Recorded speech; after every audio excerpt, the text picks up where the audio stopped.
Here we are again, my friends, back in the darkness once again. Had this game won and then we let it go. No time was left, just one prayer of a throw. And a vision that I still can't shake from my brain. Oh, the pain. Lost on a Hail Mary. Hey, in the end zone, he's alone. Just knock it down, beat them at home. But Tyreek Stevenson decided to taunt all the fans before the game was through. Daniels chucked it up, the Bears didn't know what to do. The lead we blew, lost on a Hail Mary.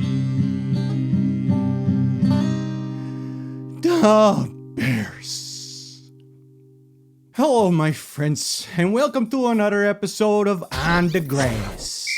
My name is Dave Swerski, nephew of the legendary Bob and Bill Swerski, a new generation of superfan who, unfortunately, is beyond familiar with this feeling of being gutted by our beloved team, the Bears, after having my hopes raised way up high. We are midway through the week, and I am still feeling pretty low about this loss, and that being the case, I assume that some of my friends out there are feeling similarly low. So let's start today's episode with a Swerski silver lining.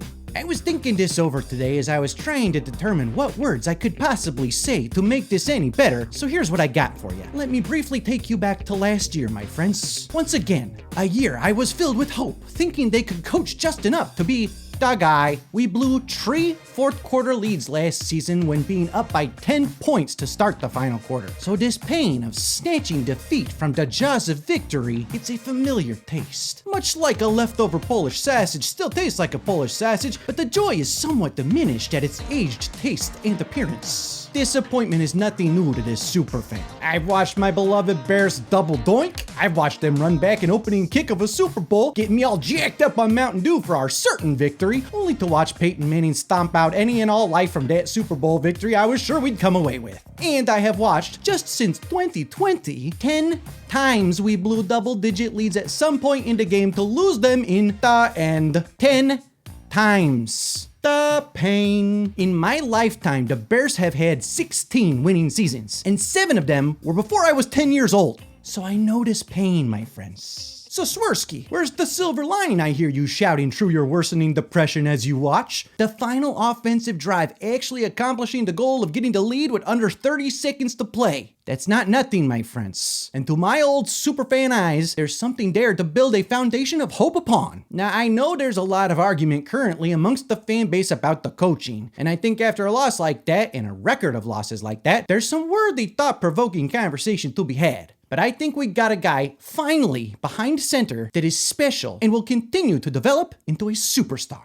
Finishing that last drive with a TD was just different than what we've watched before. And here is the hope of this Swerski silver lining. Let's call it the dream of what I could see possible from this silver lining of hope I'm feeling and trying to convey to you. What if we become the team that, when we get the ball with under 2 minutes left, and we have a chance to drive down and get a win with a TD or a last-second field goal, we have that guy back there that everyone else fears to give the ball back to? Although I hate making the comparison here to seemingly the worst human being in the league, it's what we had to contend with as Bears fans for years, watching Aaron Rodgers and even Brett Favre before him get the ball with any time left on the clock to get the win. They both continually ripped our hearts out time and time again. But maybe now we finally have a guy who could do the same to our opponents. Strike fear into other fan bases if we get the chance. So that's my silver lining. We have asked as fans and them as a team a whole lot of that defense this season, and they truly have delivered for the most part game after game. We've been 6, 5, and now 3 points away from winning the 3 losses that we have this season. And the defense, let's be real, is the real reason for that. Now, on the flip side,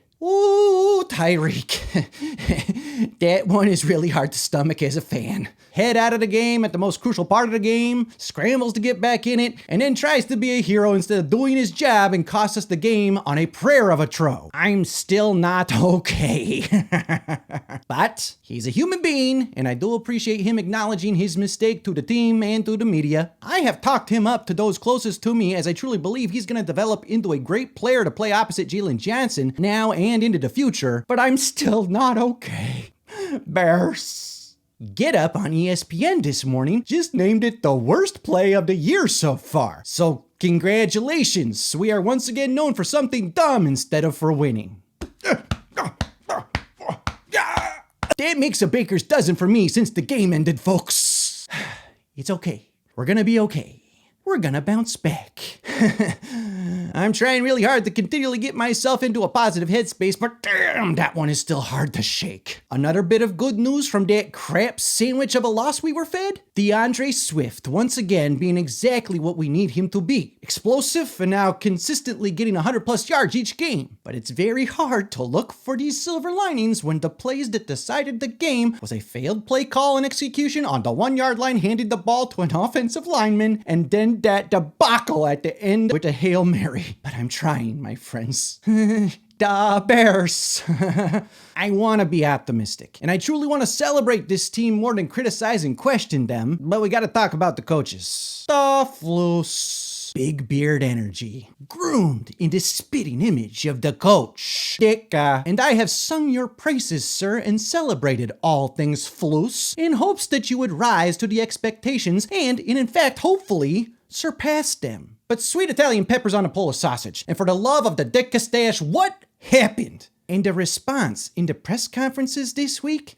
Yikes. Not gonna call something to stop the 15-yard setup pass? Okay. But Jaden Daniels can't throw the ball 75 yards, but 50, he most certainly can. And then not gonna call a timeout when clearly your second best corner is not anywhere in the vicinity of the headspace necessary for the most important play of the game. And then to defend everything. Woof, that's a tough look to defend, sir. And then Shane Waldron, which was the choice of Floos and Pulse over Cliff Kingsbury. And if you go a step further and connect the noise I've been hearing that Ben Johnson from Detroit really wanted the job in Chicago if he moved on from Floos. Dear ghost of sweetness, give me the strength to carry on in the support of these here decisions which I cannot control and must accept as a lifelong fan of our beloved team, the Bears. In the name of the stash and the coach and the Dicka, amen. Here's the silver lining I'm trying to convince myself of for the Floos. His defense is pretty stellar, and they once again have led the way as the offense has been continually trying to figure it out. So I shall continue to have patience as we move on into this Week 9 matchup against the Cardinals in Arizona on Sunday. Now, the stat that we haven't won a road game since Week 12 of last year at Minnesota does not instill a ton of confidence, but I do believe that's a streak we can break, and I sure do hope Tyreek in the defense wants to come out and make up for how it ended in Washington. So, let's go! Man, no preamble today, folks.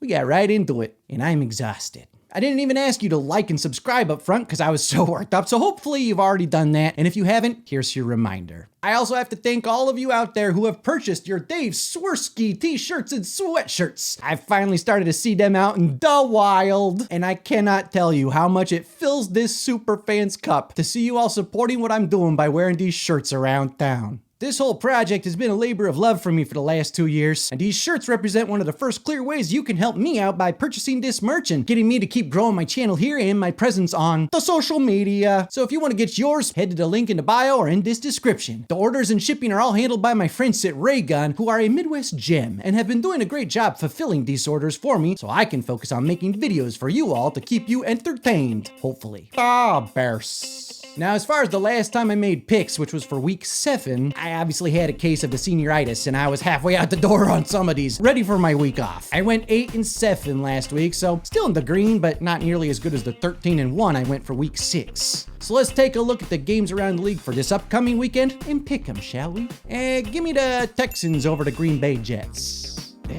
Saints over the Panthers. Commanders beat the Giants. Bills keep up their winning ways against the Dolphins. Jameis Winston's Browns take care of the Chargers in a close one. Titans beat the Patriots. Falcons beat the Cowboys. Bengals maul the Raiders. Ravens beat the Broncos. The Bears. But be sure to check out my game preview and prediction Friday. Eagles top the Jags. Rams continue to look scarier now that they're healthy and beat the Seahawks. Lions destroy the Packers. Let's go! Bite a kneecap, bite a kneecap. Colts, on the strength of Flacco and his 50 years of experience playing QB in the NFL, surprise everyone and beat the Vikings. Sorry, not sorry, Skull Nation. And lastly, on Monday Night Football, the Chiefs keep the streak going by beating the decimated by injury Bucks. Alright, that's gonna do it for me today, friends. As always, be kind to each other and be kind to yourself too. And enjoy the rest of your week. See you on Friday for my game preview and prediction. And go Bears! The Bears, the Bears, the Bears. The Bears, the Bears, the Bears, the Bears, the Bears, the Bears. Brighter days are ahead, my friends. I feel it!